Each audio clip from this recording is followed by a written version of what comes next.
All right, Rob, this is a blessing for you. I know you love this. We're starting with baseball. And I'm dying to hear your take on Alex Rodriguez. Alex Rodriguez has really, you talk about a comeback story. It's one of the greatest in the history of sports. I'm not even kidding you, Chris. Yeah, off the top of my head. I'm talking about where he was and how people looked at him, and where he is today is incredible. It really is. He is viewed as he's one of the faces of the game as far as, he's the voice of baseball. Outside of players. Yes. And does a terrific job. I got to admit it. This is not because he was such a great player. It's not because he's handsome and all that. He's a legitimately excellent baseball announcer. If you listen to him break the game down, Chris, he knows the game. Yep. This wasn't a guy who was just athletic and he doesn't know what he's doing and he was just swinging the bat. This guy knows the game inside and out. And I'll tell you this, for anybody, there are people who don't like him. I've heard people say this. I don't like A-Rod. They don't like him on the calls? But they say, I don't like him, but I got to admit, he's a great baseball announcer. He really is. And here's the thing that tells you all you need to know. And you know this, Chris, because we're in this business. Very seldom, I can't remember anybody on two networks sharing somebody. I'm talking about with a prominent role. I don't know of anybody. Am I right? I'm talking about you prominent.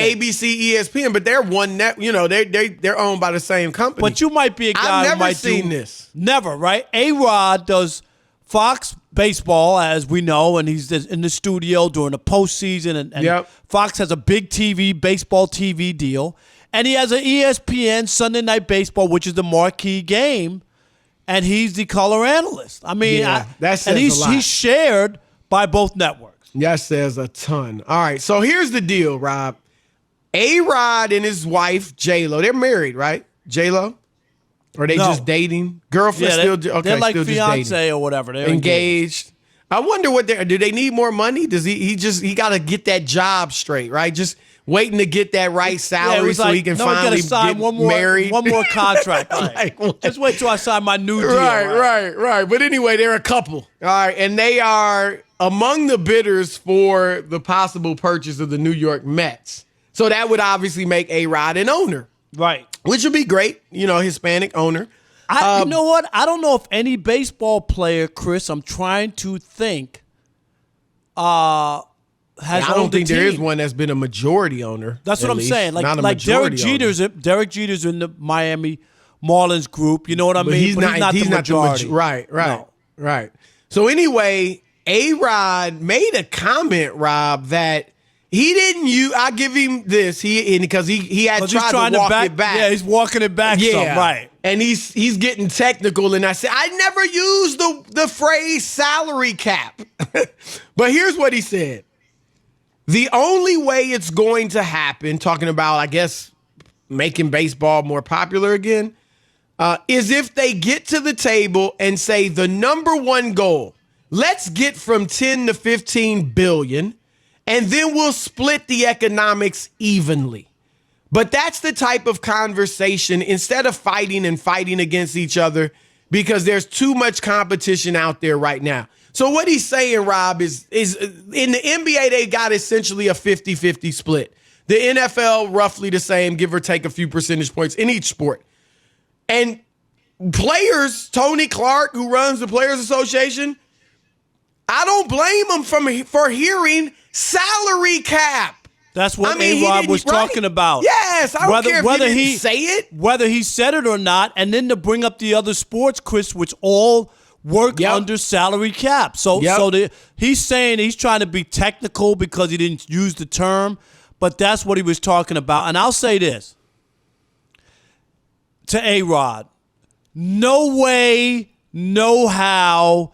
That is not the reason that baseball is going to be popular or not, Chris. The economics of it. That's all. That's what I'll disagree with them. That. They don't care. And here's the other part. Chris, we talk about it all the time. Last year, baseball's revenue, record-setting revenue, $10.7 billion. Baseball has set is this a baseball commercial or what? No, I'm just giving you facts. 17 years in a row. Down? For the first time since 2015, they failed to hit 70 million or something. Is that in your spiel? No, that's not in my spiel because I'm talking about the economics of it. And they've set a financial record 17 years in a row. My point is that's not broken. That's not the thing that's broken with the game. Saying, right? No, I don't get it. Yeah. Okay. He's trying to be an owner and trying to maybe butter up the owners to say, hey, if you guys give me a shot at this team, I'll be on your side. Do you know what I mean? I agree with you there. That must be it. Well, look, I think A-Rod, you and I think disagree on this. I think A-Rod is just saying, look, the game's not as popular as it used to be. It used to be America's pastime. Now it isn't. And especially among the young, it's behind football and basketball. And I mean, some people say soccer. I don't see that. But, it's doesn't capture the imagination of the country it used to. This is where we disagree because I just want to step in real quick to say, when you talk about the health and your love affair for the game has never been more popular, never sold more tickets. That doesn't mean it's as popular. Yes, it does. Is it ever talked about on the TV shows? But that's an editorial decision. Rob, you and I talk about boxing.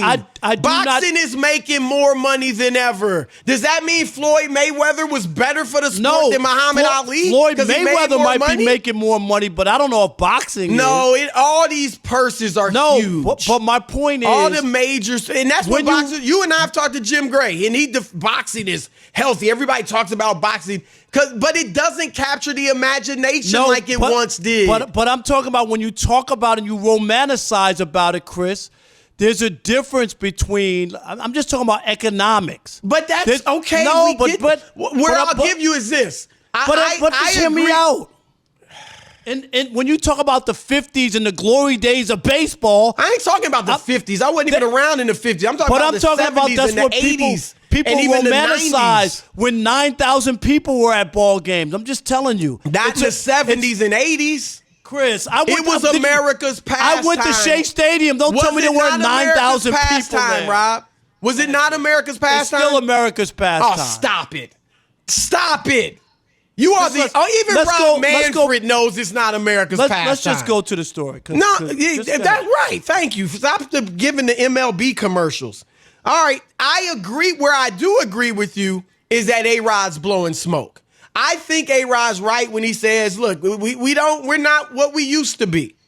But the things he mentioned have nothing to do with the salary gap. Here's his quote. He talks about how when the last time they had trouble with the union and the league, then they came to a new agreement was 1994. And he says, then we had a stranglehold on professional sports. Baseball was number one. Today, the NBA has become an international conglomerate.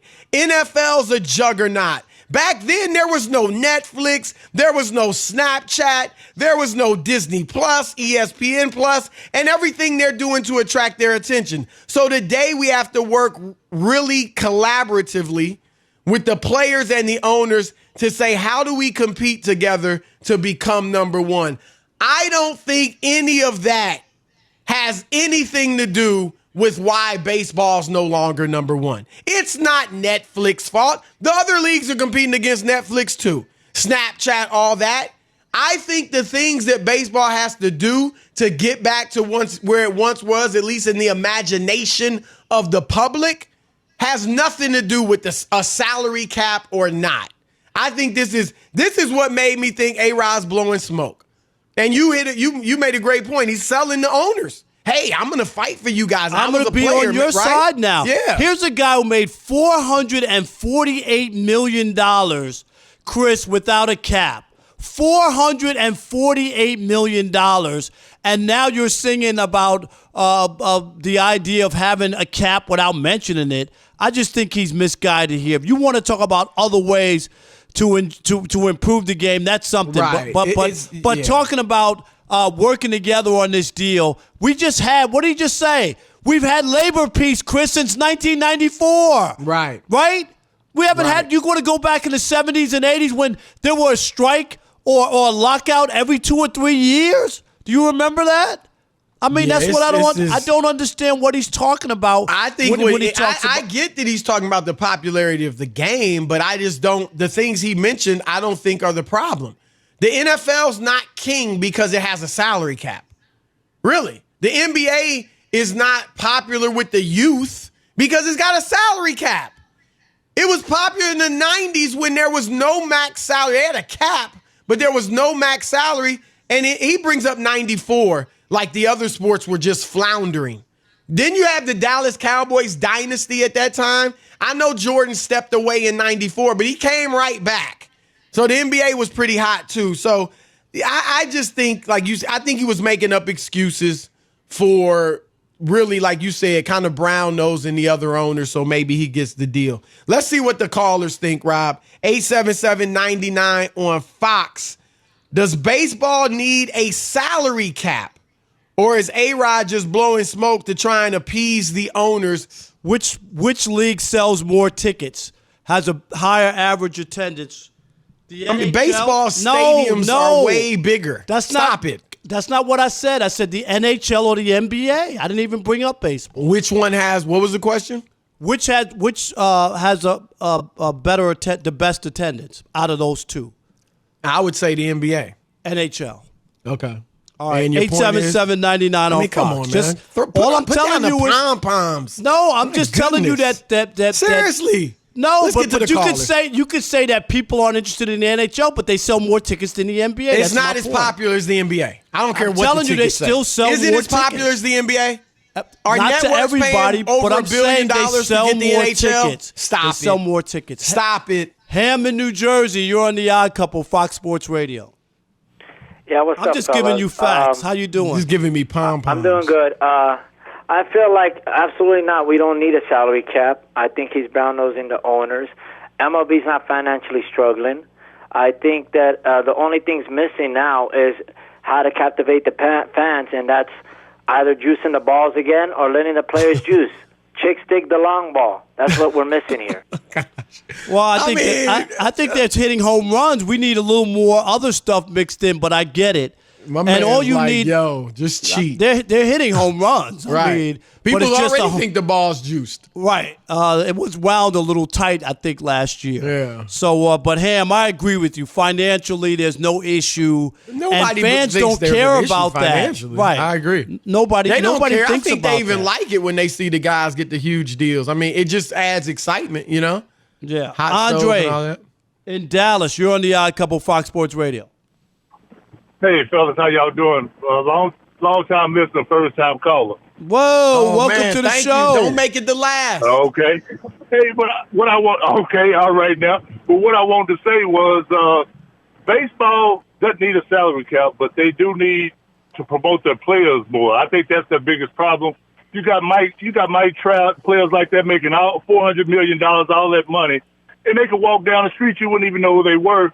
While basketball and football does a better job of marketing their players, man. And I think that's what really makes it where it doesn't, even though they're making the money, they're not as popular. Yeah, that's my feeling. You got a comment on that, I disagree Rob? with you, but I disagree with you. I think, honestly, too, they need more brothers. Yeah, brothers bring the fans. I thought you said Hispanic players were brothers. They are, but they're not. Okay. They're different culturally. All right, that's what I said. No, you said they're not black. You said black. Culturally they're different. Culturally. That's exactly what I said. Black Mark, is a race. In Sacramento, you're on the Odd Couple, Fox Sports Radio. What's up, Mark? What's going on, gentlemen? What's up, man? You? Hey, Rob, I can hear your passion for baseball, and I know how much you love it. It was my first love, too. I think a guy just on the phone before me said, chicks dig the long ball. Old school fans like the speed of the game, like Ken Burns says, and when it was a game, number 2. I like the speed of the game, and that's now disappearing for the long ball. And where baseball lost me, Rob, maybe it's just me.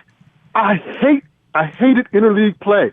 I enjoyed them only meeting in the All-Star game and looking forward to the anticipation of 2 leagues meeting for 7 games.